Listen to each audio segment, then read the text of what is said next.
תגייסו אותו! אוריה שלנו, לא תגייסו אותו! אוריה שלנו, לא תגייסו אותו!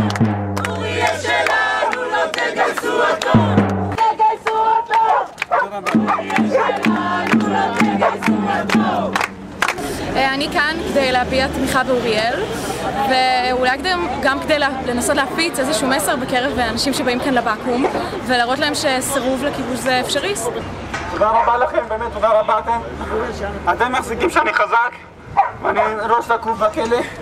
אוריאל הגירוש, עוד נגמור עם הכיבוש! ונמות ולא נמית בשירות ארצות הברית! ונמות ולא נמית בשירות ארצות הברית! תומך בכל הסרבנים כמו שכולם תמכו בי ובכל אנשים שמסרבים לדיכוי עמים אחרים ולתמוך בכל אנשים שמסרבים את הכיבוש. חרדים וחילונים מסרבים להיות כובשים! חרדים וחילונים מסרבים להיות כובשים! חרדים וחילונים מסרבים להיות כובשים! בעיניי זה מאוד מרגש, זאת פעם ראשונה שיש קמפיינים, באמת מאבקים של סרבנים דרוזים וסרבנים יהודים באותו הזמן, שזה מאבק משותף בעצם.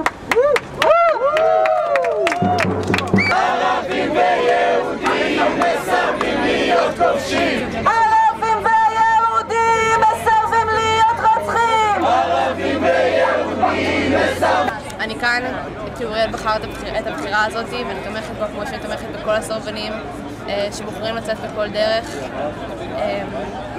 בשיעור זה.